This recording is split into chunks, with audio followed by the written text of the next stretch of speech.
For goodness sakes, I've got the hippie shakes.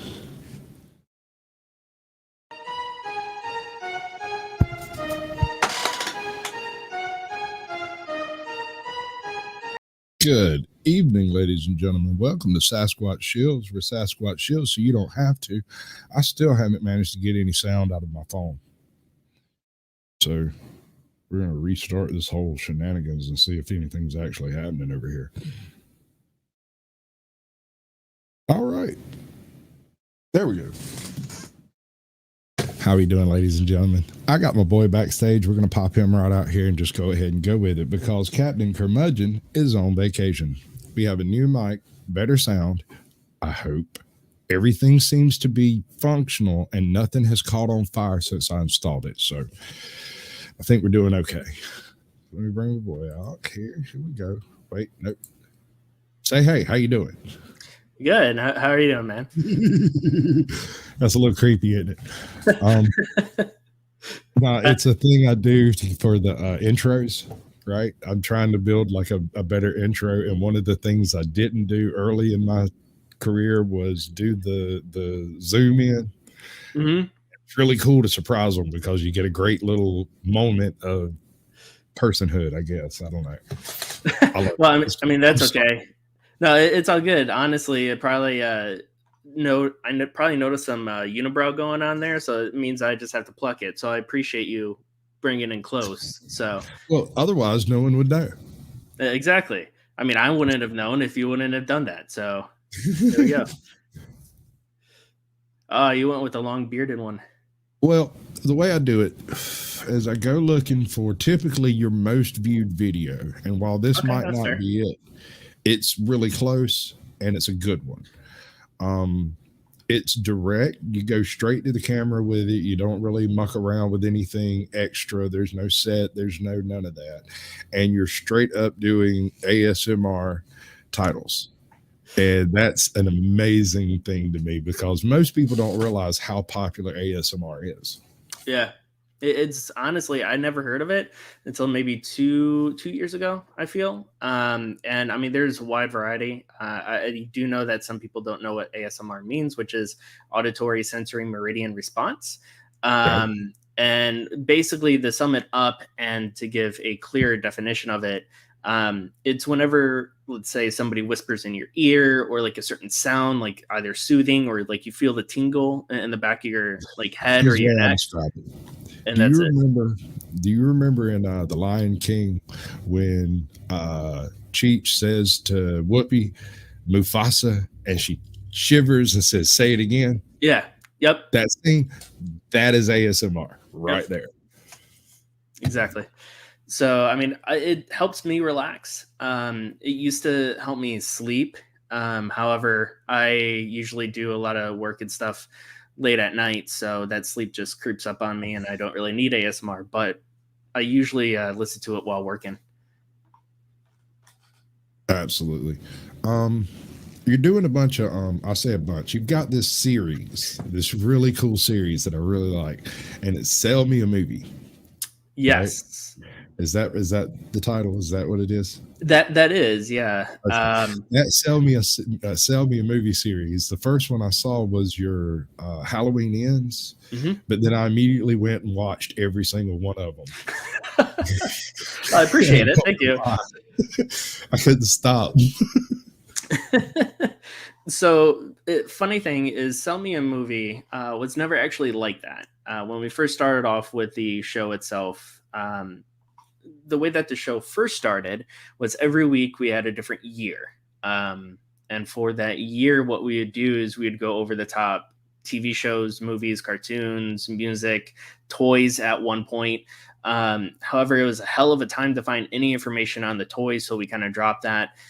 Sell Me a Movie was actually part of that as well, where every week what we would do, and at the time it was a family member of mine, he would look at the top 5 movies, and then I would look at the top 5 movies, and we would have a list like, okay, I've seen this movie, and this movie, but I've never seen this movie. Okay, well, go ahead and watch that movie, and I'll watch this movie I haven't seen. So then that way, that week, what we would do is we would try to sell you the movie which is our first time seeing it as well. So it gave us the opportunity to go ahead and watch a movie we've never seen and try to sell it, whether if it's good or bad. I mean, that's how I was able to watch and kind of sell the Dolly Parton 9 to 5 movie. I've never seen it. My wife, she wanted to see it. She's never seen it either, and I enjoyed it. I loved it. It's a good one.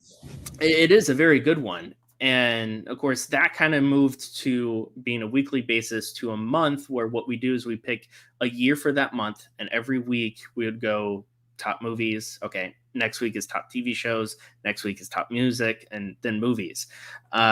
Because, you know, our shows used to be an hour to an hour and a half long. So at least by shortening it up, it brings it to like more of a 15-minute level period rather than an hour and a half. So more people can go ahead and, of course, watch it in a shorter time period. But then that just left Sell Me a Movie out. I was like, you know, I want to do something with this. I like the concept. I like the idea, but it doesn't really fit with the show anymore. So that's when the whole movie reviews came in through, because, you know, though a lot of movies like Spider-Man No Way Home, I watch because I love Spider-Man and I sat there for the enjoyment of it.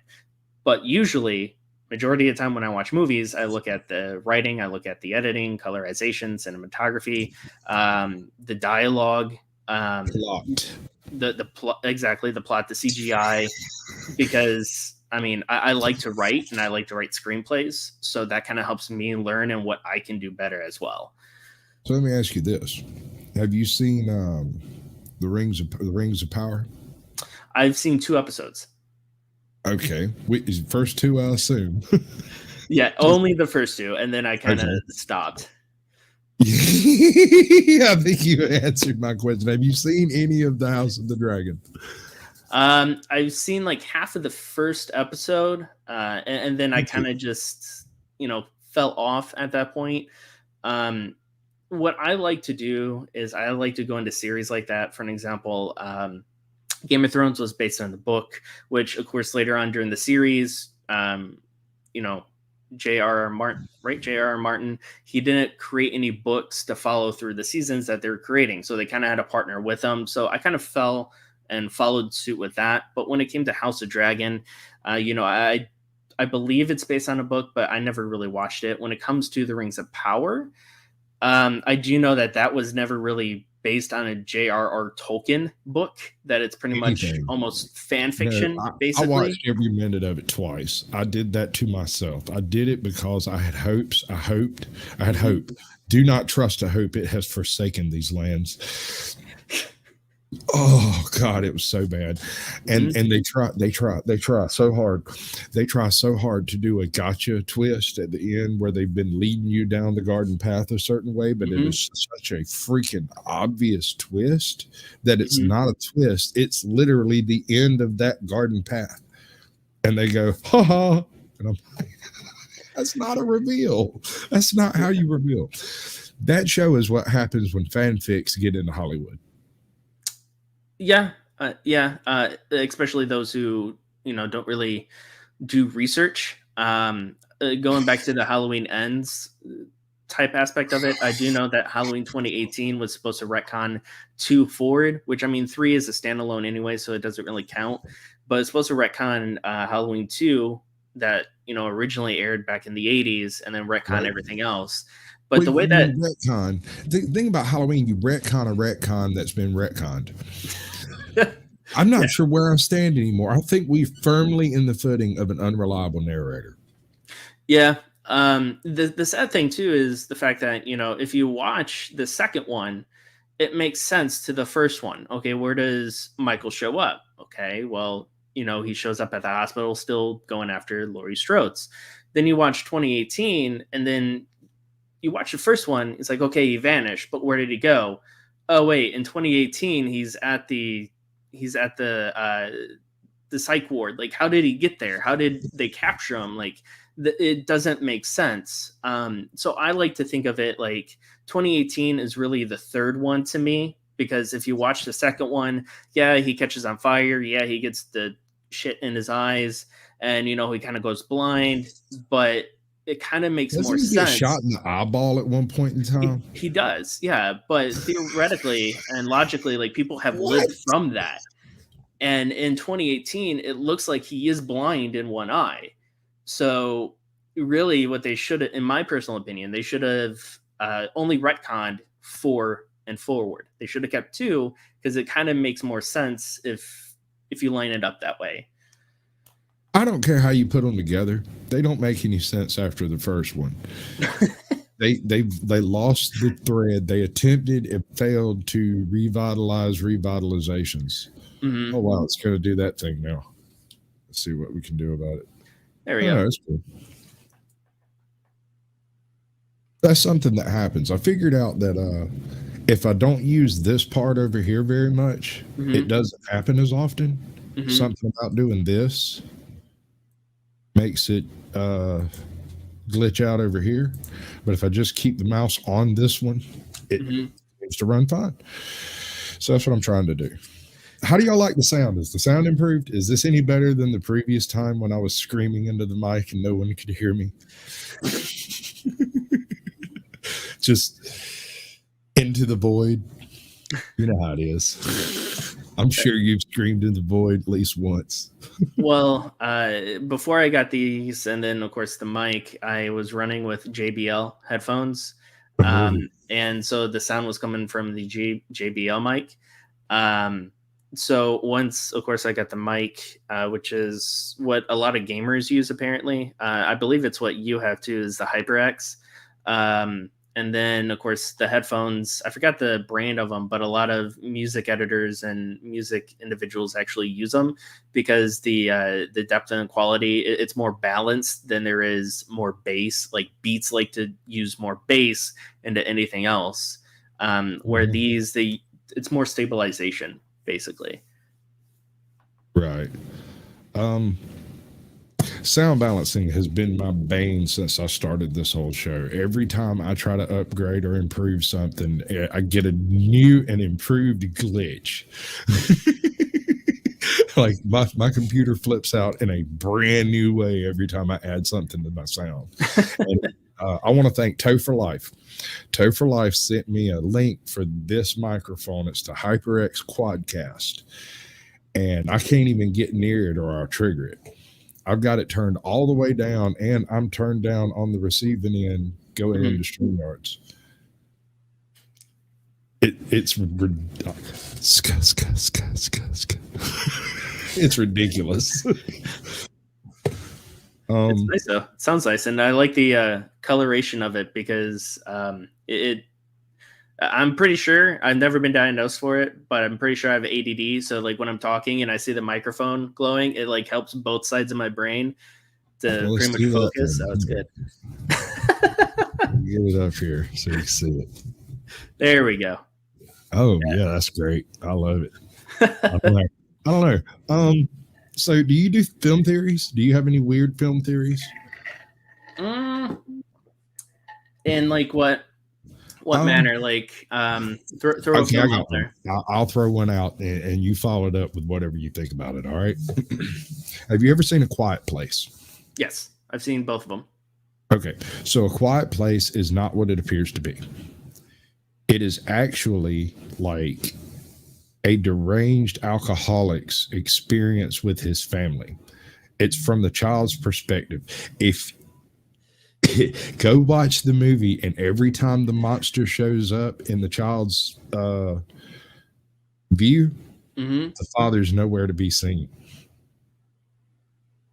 It usually comes in silently and suddenly is very scary. And then things break and problems happen, and there's running and there's hiding and there's stuff like that. But when the monster goes away, Dad shows up all apologetically going, "I'm sorry they got here. They shouldn't have come after you. I should have been able to protect you." But he's really just talking about himself. Watch it again and think on it. You got anything like that? I mean, really, a lot of the theories come into play, like whether if it's like nerdy movies. Oh, yes. I'm a nerd. Please. I went to the movie store. I'm good. Let's go. But like the Halloween thing, of course, they're thinking about redoing Jason again. I mean, there's a lot of theories that come into play. Like for an example, one of the, I guess you can kind of think of it like as a conspiracy theory too. When it's turns of Eyes Wide Shut with Nicole Mhm. Kidman, Tom Cruise, done by uh, I know his name, Was that Kiefer Sutherland Kubrick, one? Oh, Stanley yeah, Kubrick. Stanley Kubrick. Yeah. Yes. And then how, the conspiracy is the fact that Stanley Kubrick died after this film because that film was released, because of the fact that it plays so heavy into the occult world of Hollywood is one of the theories I heard. And I can kind of see it. But at the same time, it's interesting. So those are really the theories that I can think of. Now, when it comes to theories with um, Star Wars or Marvel, there's a lot of fan fiction that come into Right. play. Because I mean, A I'm a lot of that has to fanboy. do with headcanon. Yeah. Yeah. So, like, for an example, the whole. Okay, if have you seen Morbius? Unfortunately, yes. But I have a theory about that movie. See, I believe it takes place in Andrew Garfield's world, and a lot of people Hey, say that's not bad. because a lot of people say, well, how did the Vulture get his suit? Well, it's easy. He just went to Oscorp because at the end of Amazing Spider-Man 2, and you see the guy with the hat looking like Bowler Man from the Disney movie Meet the Robinsons. You see the Vulture's setup.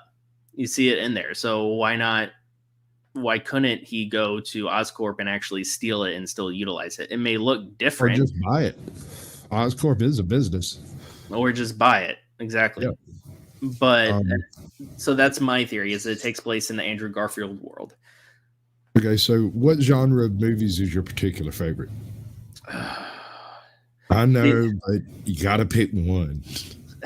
see that's hard because it's like, well, what brings the entertainment value to it? During Halloween, during this time, obviously, it's horror. Like I recently saw the new Hellraiser movie and stuff like that.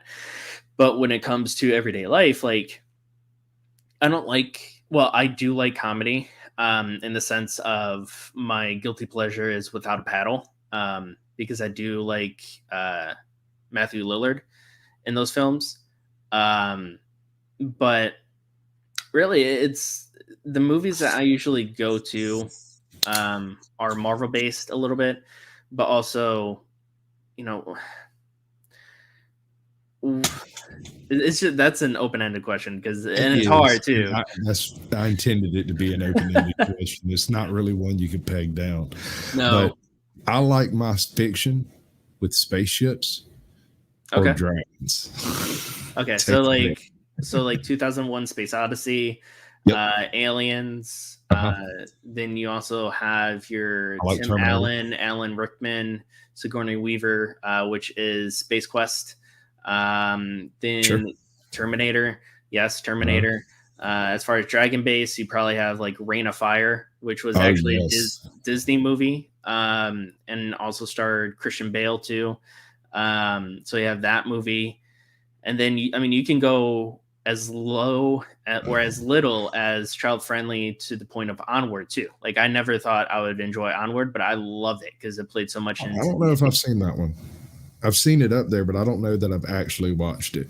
I have to check it out. If you say it's good, I'll check it out. it reminded me of a kid's version of D&D. Cool. Have you seen Vox Machina? Yes. Hmm. How did you feel about that one? Uh, Mox, not yeah, Machina. Blah. I liked it. I enjoyed it a lot. When I first saw it, though, it was the year that it came out and first came out in Blu-ray and theater and stuff. And I don't think if it wasn't because of Kevin Smith, who mentioned it about that being one of his top five, I don't think I would have ever thought of watching it. Um, but it had one of the Weasley brothers in there who played, I believe it was Bill, who also plays in this new Star Wars films. And then you also have oh crap, the actor who's in Moon Knight and Star Wars. I'm blanking on his name, but Ex Machina though I'm I terrible with liked. names. No, on Amazon there is a series. I'm pretty sure the name of it is Vox Machina. I may have the wrong. Okay, because I know Ex Machina, and Ex Ex Mach. Machina is totally different. That's a anime type thing. A Uh, manga. I thought Ex Machina was about the robot, the It AI. is, and the original artwork. I don't know. I'm drawing a blank here. I'm almost certain the name of the show is Vox Machina. I'm gonna check right now. I feel stupid suddenly. Because I do know that that one was about a scientist who does a AI woman who comes to life, and he does tests to. Yeah, no, it's the Legend of Vox Machina. It's about this Oh no, then I haven't seen it. this collection of like it's basically a Dungeons and Dragons cartoon, and there's this one scene, and the whole thing is pretty good. There's a bard whose all his magic is based around his music and the fact that he's kind of gropey, so he Hmm. does like a bunch of Bigsby hand spells. Hmm. Hmm. It's terrible and great at the same time. But there's this one scene, and anyone who's ever played tabletop D&D has seen this scene play out perfectly.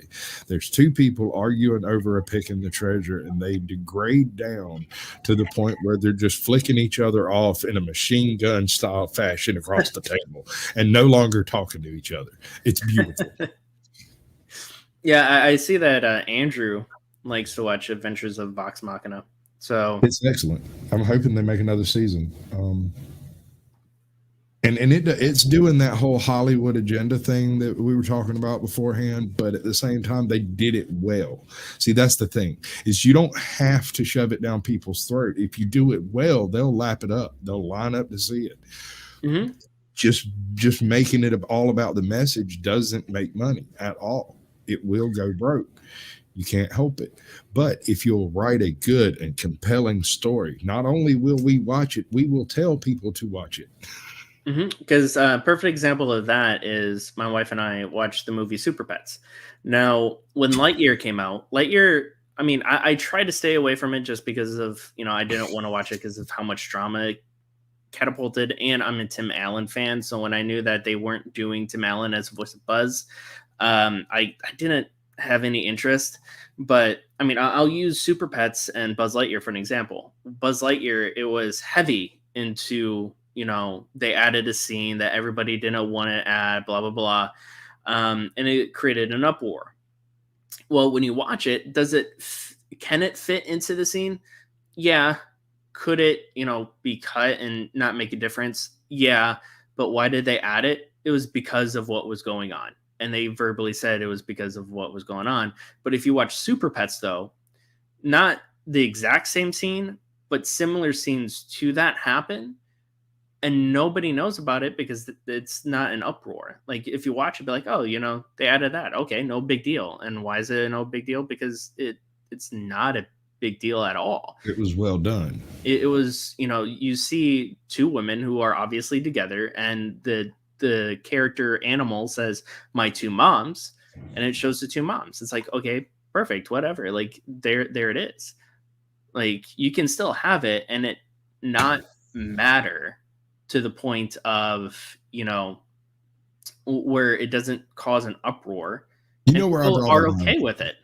People are fine with When it. it finally comes down to it, where I'll draw the line is when they attempt to retcon a standing franchise to include their personal agenda in a way that is distasteful or disapproving from the fan base, and Mhm. then turn around and try to use that as proof that the fan base is toxic.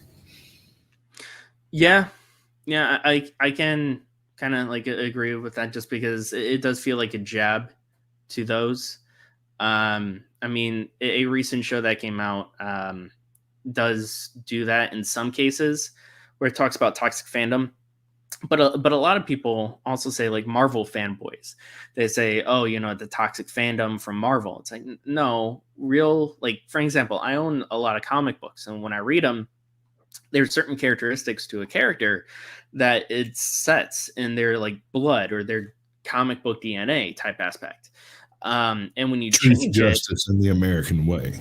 and like when you change it, it's not a big deal if you change it, but you have to, and you should change it for the better or something similar. But if it gets changed and it's just completely destroys the character, then that's where people say, oh, there's toxic fandom. No, they changed the character and they did poorly on it. Like, for an example, Right. Black Widow, Taskmaster.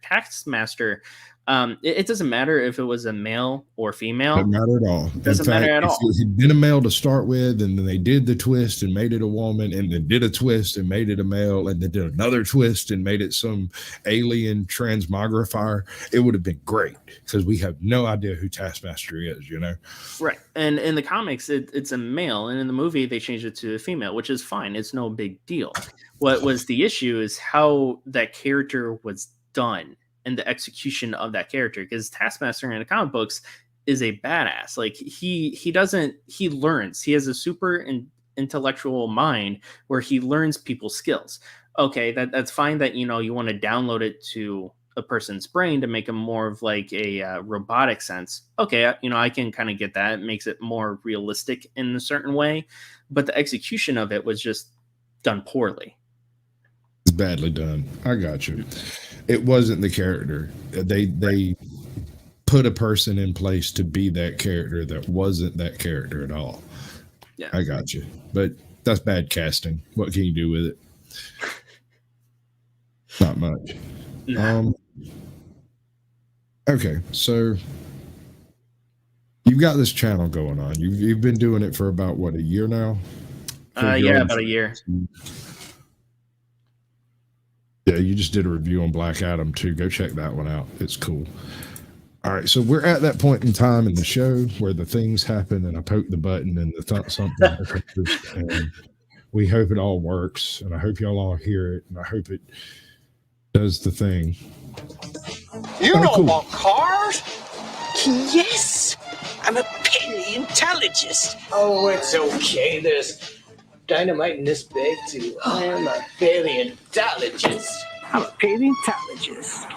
Paleontologists study really old stuff. Like crackers. Because bad movies are funny. Yes, they are.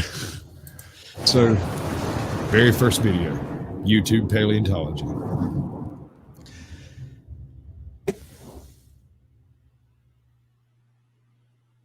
That's pretty cool. Gotta tell you, that's pretty cool. The credit goes to my the guy who did it, which is a high school friend of mine, Kevin. So That's good stuff. I like it. This is your, let's see. This is scariest movies and paranormal stories. Mhm. You just did you just upload this one 6 days ago, or did you just stream it 6 days ago? no, I uploaded it 6 days ago. So we used to do a restream, but financially it made more sense to go ahead and just do it over Zoom. Right. And so what we do is we do the pre-recording, and then we go ahead. Well, I edit it and upload it. So as you can see, that's Kevin, my co-host for the show. That's one of them. We do have another guy who goes by the name of Ro. He actually is out of town, I believe, at that time, so he couldn't do it. But basically, what we wanted to do, or what I wanted to do, is do a different show than what we had last year, what we've been doing. And so this month for October, we had the top scariest movies, top scariest, or top horror soundtracks was one of them, top Halloween cartoon. So it's all Halloween based, thinking about doing it for Christmas. But this one, though, it talks about top scariest movies, as well as personal, paranormal experience. My grandmother comes from Portugal, and her house growing up lived by a church that also had a cemetery attached to it.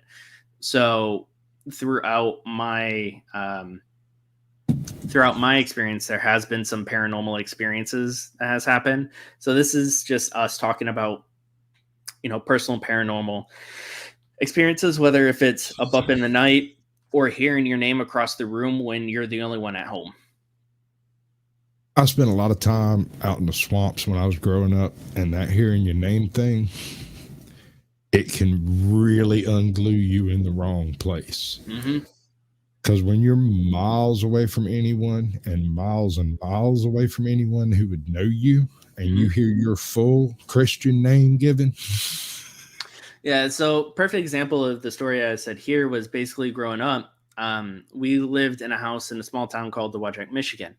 And in that house, you would hear your name. My dad, he's the type of individual that doesn't want to acknowledge it, nor does believes that it exists, because he has an understanding of, if you believe it, then it's there type situation.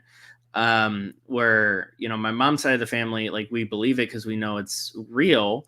So we know what to avoid and what not to do, basically. So in this house, you would always hear your name. My dad, going back to what I just said about how his thought process was, never wanted to acknowledge it. Well, you would hear your name be said, and you would be on the top floor, you'd be in the basement, whatever. But then you would go to whoever said it and like, no, I never said your name. Perfect example was, I was upstairs in my room. This is when I was in high school, playing Mortal Kombat on the Super Nintendo. So I was playing Mortal Kombat and I heard my name. And at that time I said, you know what? My name was said again. I said, what? I went to, because our main entrance was open floor. So I go over to the balcony and I say, what? And I heard nothing. I go to our guest bedroom, which faces the backyard, and both my mom, my sister, has both dogs who were outside running around. Now, we did have a doorway from the basement to the garage that led outside, but between the time frame of when I said what over the balcony and going to the guest bedroom was a split of like 2 to 3 seconds. They would have never made it halfway through the yard with the dogs unleashed doing yard work in that time span. So that kind of tells you a little bit of Creepy. That kind of stuff really creeps you out. Mm-hmm. I used to go camping on the regular, and occasionally, and not often, would I do it alone, because it's not best to be in a totally foreign environment alone. Mm-hmm. So usually there's some kind of buddy system involved with it. But once I was left out on a sandbar in the river for 2 nights with no one else around. The first night was fine. Nothing weird happened. It was all cool, right? Sat there all night, did some fishing, ate some fish, went to bed. No big deal. The next night, the whole night, it kept sounding like someone was walking up and down the edge of the sandbar. And I'd go over there and shine a light, and there's no footprints or nothing. There's just nothing there. And it just kept happening. I don't know what it was. Never did figure it out, but I did not sleep that night. And when about 3 a.m. that night, I had one of those, somebody saying my name so perfectly that I actually stepped out of the tent and wandered around with the light looking, because I was expecting people. They were late. Mm-hmm. They were supposed to be there around 10. Yeah, in that circumstance, I'd be making the same face that I was just making in that video there. Like, no, thank you. Yeah, that is definite no thank you vibes. Yeah, you got some killer little milk stains there. I like that.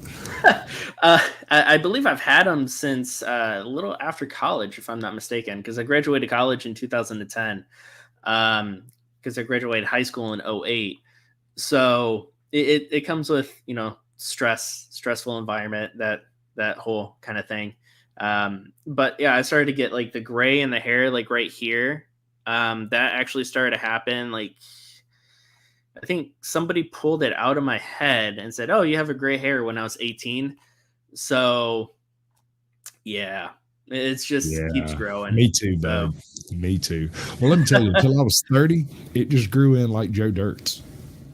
Oh, okay. See, I'm 32, so it's going to basically continue to go and coming in.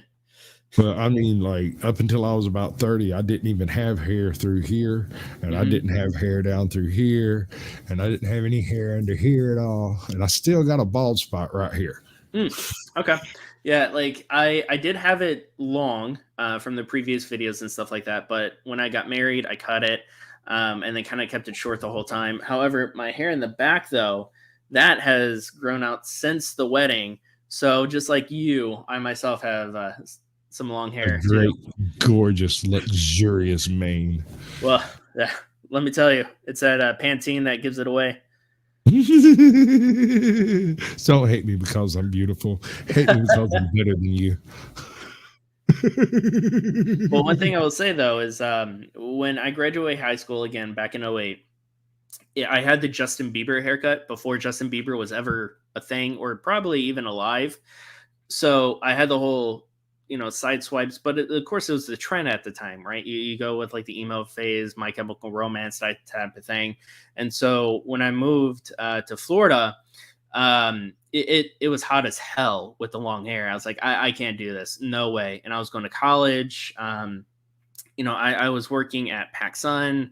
I was also working at Dunkin' Donuts and then Dillard's at a time too. So it's like I couldn't do the long hair. Now being blessed with working from home, I can of course grow it out. And I was never one to put the hair up. I always had the bandana, kind of like Axl Rose. But even then, it started to get hotter and hotter because of the back of the neck. So my wife was like, why don't you just put it up? And I never was too much of a fan of that, like the whole man bun type thing. Like, but it looks ridiculous. Can I point out that you haven't had your ass whipped properly until you get your ass whipped by a man with a man bun? Well, see, that's the beauty of the man bun is the fact that we were going to Universal Studios, and she was like, why don't you just put your hair up? I was like, all right, fine. I'll let you do it. And she did it so tight that nothing really came out, which is glorious. But when we're at Universal, I was like, this is a hell of a lot more tolerable because like that breeze and that coolness comes into play. So now whenever I get a chance, it goes up. So yeah, I generally keep mine somewhere up on top of my head. I'm straight up a man bun person. I will put it straight up on top of my head like a little old granny and dare you to say anything about it. 6'1". Go ahead. Yeah, I appreciate the man bun now, knowing that I don't mind the heat, but of course Texas, Florida, Louisiana, or all those Mississippi. Really, there's only a couple of seasons. Specifically, Florida and Texas is like hotter, very hot, sweating. I'm in Georgia, baby. You ain't telling me a whole lot. Yeah, take 2 showers a day, hot. So. Yeah. Bathe in freaking antifungal cream because you're growing mushrooms on your eyebrows. Yeah, I understand. I get it. Yeah, exactly. Where's that baby powder? My ringworm's complaining about its jock itch. Says I need to do something about it. Yeah, exactly. Oh, yeah, more fucking me. I think it happens when my mouse goes to sleep too. It's annoying. All right, so where are you going to go with this channel? It says it's a family studio. How many people are functioning as far as the channel is concerned? Okay, so when we first started the channel, it was because I wrote a screenplay about my life growing up in Michigan, and I wanted to film it independently. So we had like GoFundMe, we had Indiegogo, not GoFundMe, I'm sorry, Kickstarter. That didn't really take off, but in the very beginning, we were a group of, I think it was like 16 or something like that. Or it was pretty high up there, where I had 2 social people. I had a designer, a musician, basically every point other than finances, because it was under my name, LLC. It still is under my name, but like LLC base. So I wanted to make sure that the finances are good. So all of that was all to do a, independent film about my life. The other thing too is with Cavalier Family, just like how we were talking about, off screen, is the fact that with Cavalier Family, what I wanted to do is I wanted to create an environment where normal Joes can, of course, film something, can do whatever they want to do artistically, and be able to be seen for their artistic work. Or Hollywood. Not saying too much bad about Hollywood, because of course they have their own technique, they have their own skill sets, they know how they're doing their own business. But the sad thing is you have to know somebody to know somebody. So a lot of the little guys who are amazing writers, who are amazing, filmers and everything, just gets unseen. So I wanted to create an environment where somebody could, of course, show up and be like, hey, I want to film this. Okay, go for it. As long as, because this is a big thing, as long as it's not politically driven, then it's fine. You may throw a little few political jokes, but the thing is, though, is just like a lot of industries out there, you can absolutely tell where they lean. Where what I like to do is I like to stay in the middle. It doesn't matter because there are, liberals, Democrats, conservatives, Republicans who are part of the team. But at the end of the day, it doesn't matter about politics the creativity is what matters. So with that, I wanted to set a platform where people like little guys like myself can, of course, film their independent movies, to do what they want to do like a show like this, what you have playing, do movie reviews. Because, Sell Me a Movie, it's not just me, but it's up for anybody who's part of the group. If you want to do it, film yourself. If you need help editing, I can edit it for you. I don't care. And it'll be uploaded. It'll be your own review. You are the one being seen. You are throwing your own opinion out there. So really, you just did one of the best advertisements for Sasquatch radio I've ever seen. I'm not joking. I was talking to a bunch of my previous guests that I've had on, and they all talk about I've got this thing I'm working on. It won't really fit on the channel. It doesn't really fit my group. It doesn't fit my community. I wish I had somewhere to stick it. So I've come up with this idea of running something akin to an old like NPR radio station, using free non-copyright music, and doing my previous guests go live during that block. When they do, I pop up like this and continue playing the music until something worth watching takes place. And I've got 5 previous guests go live. I bring all 5 of them up and show them simultaneously. I think it'd be cool. Yeah, and see, like that's the whole point too, is the fact of playing with the little guy, because the little guy wants to show his artistic abilities. And a lot of the great artists that are out there is doing a basic 9-to-5 job, who all they want to do is just be able to show their abilities, to show their imagination too. So even there's another part of Cavalier Family where it's Let's Talk About It, where our co-host Ro started, where what we do is we just talk about day-to-day basis. We've had only 2 shows as far as that goes. It's about the Uvalde shooting, and then the other one was why does it seem more socially acceptable for men to cheat than women? I think that was another hot topic. I watched a little bit of that one. So it's more not so much of there's entertainment value to it, but more of like personal feelings and facts. Because for an example, with the may everybody rest in peace, respect and love goes out to the family. But what happened in Texas, that show, I went and through the whole timeline of what happened, whether if it's from ABC, NBC, Fox, CNN, but like time periods, because a lot of people don't know the timeline and what happened. So that's kind of one of the things that we pointed out.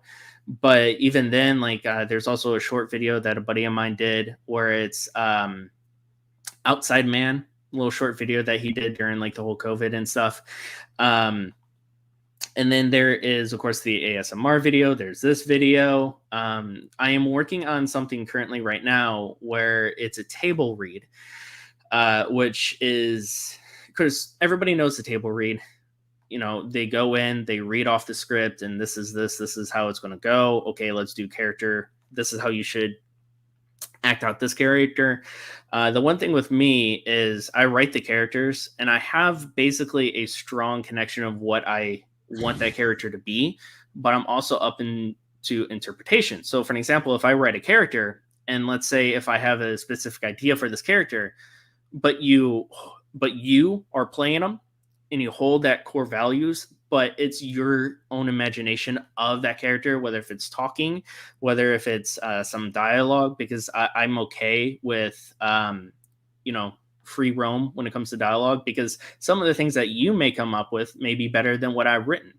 So when it comes to ad-libbing, I'm okay with ad-libbing. So this project specifically, it's a horror screenplay that I wrote called Cataclysm. Cataclysm is, if anybody doesn't know the definition of it, think of it like a vessel holding evil. So like a jar or whatever holding evil. So that's what Cataclysm means. And last week, phylactery. Do what? A phylactery. Basically, yeah. So what we did last week is I rented out a room in the library. A group of individuals, whether it be family or friends or people who are part of Cavalier, came through, and they did the voice work. I originally wanted to film it first. Unfortunately, though, with technology, battery lives hold core value to how long the camera's going. And it's no one's fault in that nature. It's just because it's technology. I mean, it's no different than if you have the same battery in a race car, in a remote control car. Is that remote control car is going to die at some point. Yep. So what really struggled with this one is, okay, I don't have the visual aesthetic of it where people are reading off of. I only have verbal. So how can I do this? So the big thing is when challenges like that occur, it definitely puts a creator to the mind and really work your creativity. Okay, I only have audio. So how can I make this engaging with it? Okay, everybody knows what a table read is. It's people just sitting around reading the script. Not much is happening. But how can I also make that somewhat engaging to also sound effects? Attention. And that's the thing, is I've added sound effects. So as much as it is a table read, it's also very much similar to like the old radio shows for like the Spirit and stuff like that, where you have sound effects. That idea. So it's definitely multiple things coming into play to make one story. But honestly, it's the closest thing that we've came to actually bring a screenplay I've written to life without actually filming it in full length. Because again, going back in the beginning, it was supposed to be for a script I wrote called Dear Me. Well, I did have the mayor's authorization to film in the city. I had the school superintendent authorization to film. I also had support from the mayor to get help from the police officers, whether if it's, sectioning off a specific road or getting the school to have like a parade if we needed to film it. So I had like basically the mayor, the superintendent, everybody's go-to for it. I even had people who were willing to be like, hey, look, we understand that, this costs money. I want to help out in some way. Can I just make food? Okay, go for it. That's less expense on us. Plus, I mean, not only that, but we'll put you in the film. The only issue with that, though, was the finances. Because when it came to finances, it came up to be, I think it was $179,000 to film everything, as far as room and board, food, camera, stuff like that. But we wanted to do $200,000 just to play it safe. So with that aspect, that's kind of where it faltered and fell through, was because of the funding. So that's kind of where the individuals from, 16 dropped down to 13, dropped down to lower, because, I mean, again, at the end of the day, everybody has their own life.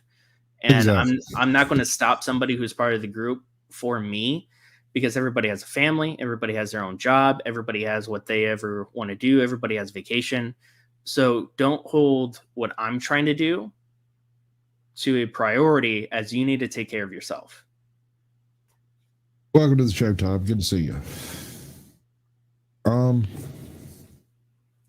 Okay, so when you're doing your table reads, how do you go about doing that? Are you using like a StreamYard thing, or are you sending scripts to different people and just having them read it out on their own gear? How's that working? Well, with this, I mean, you can always do it on, because there are websites for like cities and stuff for people who want to act out when it comes to being actors or actresses and stuff like that. But really, it's just, I want to have an opportunity for family and friends to partake first before anything else, because they're always going to be your number one supporters, and the best memories you make with friends or family are ones that you create together. So the way that I did this one was all family, friends, coworker based. They came in, we recorded it on my computer on this mic that I'm using now, where it's a omnidirectional, so it took all the sound from all over the place. Mm-hmm. So that's what we did, was we did 2 takes, and we just recorded the whole screenplay all the way through. And of course, cool. I'm taking it into Premiere Pro to go ahead and add the sound effects. I know there's other programs that would be better at this. Premiere Pro is the only program that I am familiar with. Not saying I'm not against learning it, because I love learning Adobe programs. And I created that on my That's own. cool. So not saying like there's other Adobe programs that I don't want to learn, because I love to learn any sort of programs. It's just one I'm most familiar with. And Right. of course, it's one that I can easily go in, add this sound effect, add that sound effect. I believe a lot of the sound effects are coming from, what's it called? It's not, I want to say abstract, but it's because an abstract look individual is in the comments. So it's not That's that. Tom. He's great. He painted this right here. That's nice. That's his original thing. If you go look at my page, the banner across the top is a clip of that. The name of the painting is Fall, and it is beautiful. Absolutely gorgeous. Well, it looks like an amazing painting. Like I can't see it from where because it's a little dark in the background, but from what I saw before the actual show went off, I mean, I love any sort of painting. So kudos to an abstract. There's a video on YouTube of him painting it. Okay. So like I got to watch him paint it, and then had to badger him for a while to get it. Threatened to show up, beat him up.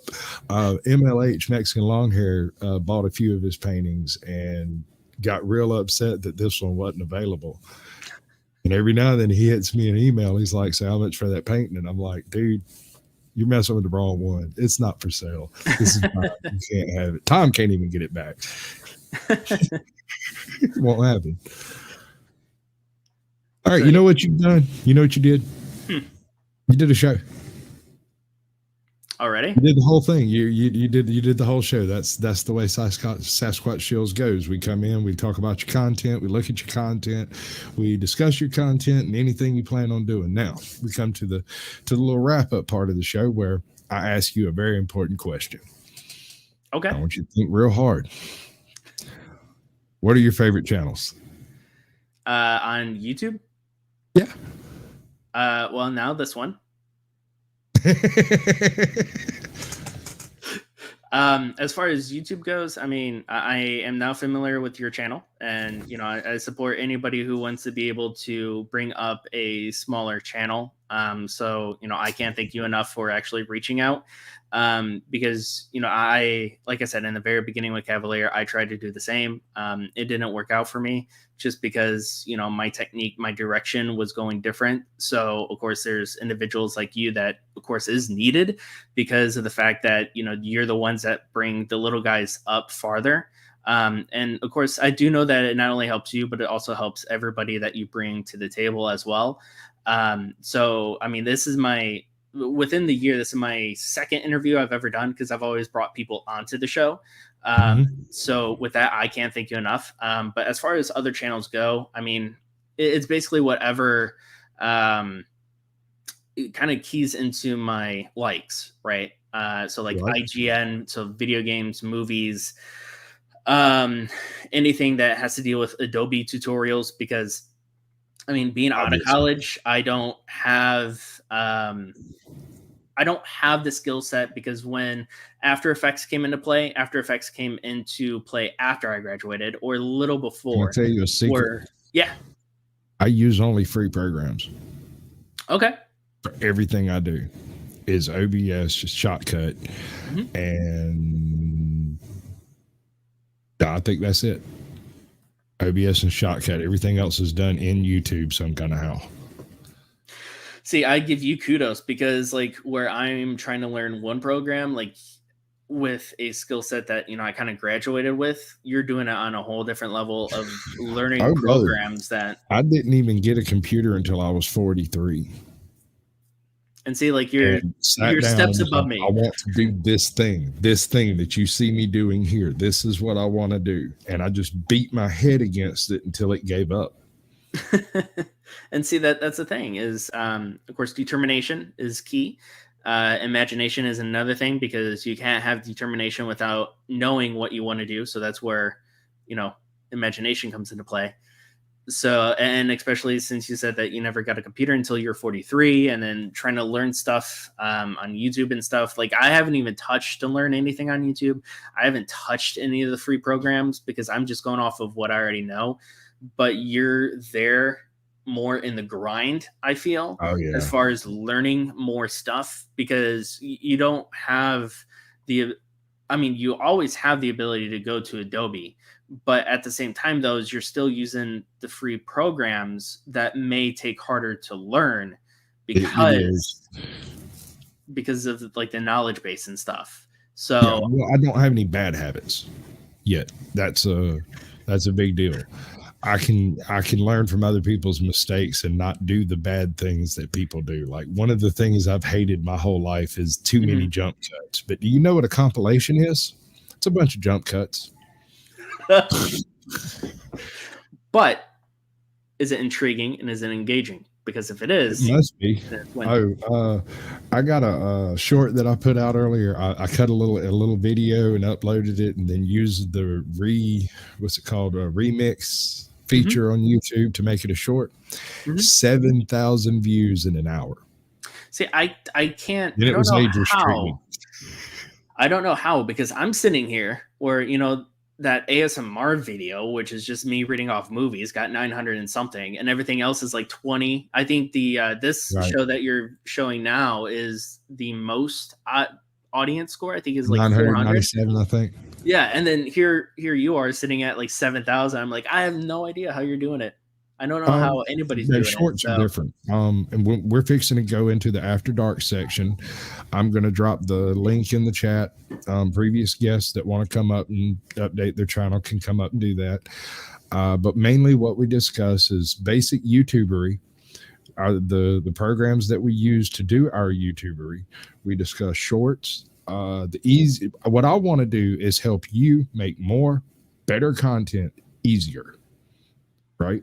There's no point in doing a whole bunch of new stuff. If your old stuff is good and solid, you can alter the way it's been done in a way to make it a re-upload that's more intriguing than the original, such as cutting out all of the coughs and the throat clearing and stuff like that. Just little stuff. Yeah. There's also, we'll get into that. We're coming down to the last 30 seconds. You got anything you want to tell everybody? I'll give you the big screen. Well, really, I just want to thank everybody who showed up. I also want to thank you as well for putting me on the show. Right. Of course, if you're looking to follow, can be found on YouTube, social media such as Twitter, Facebook, Instagram as Cavalier Family. All the support is appreciated, though you don't have to. I'm just in for it for the fun, doing that one thing that's do what you love and find a way to get paid for it. Fantastic. Getting paid for it would be absolutely lovely. That would be fantastic. But I like, for instance, the Nope Zone video that I did. Welcome to the Nope Zone, population me. Walk around and find out, lose a couple teeth. I walked around with that in my head for 2 days until I finally was like, all right, I've got to do it. I've got to do it. Because I can't sing to save my life. And so why would that work? It shouldn't work. Anyway, I'm gonna drop you backstage right quick, do my little play out, and I'll bring you back up in about 2 minutes, maybe 3. Okay. Yeah. All right. In fact, I'm gonna throw an intermission in so I can run and get me something to drink. I appreciate you coming in. Much love, and we'll be back with you in a minute. Thank you.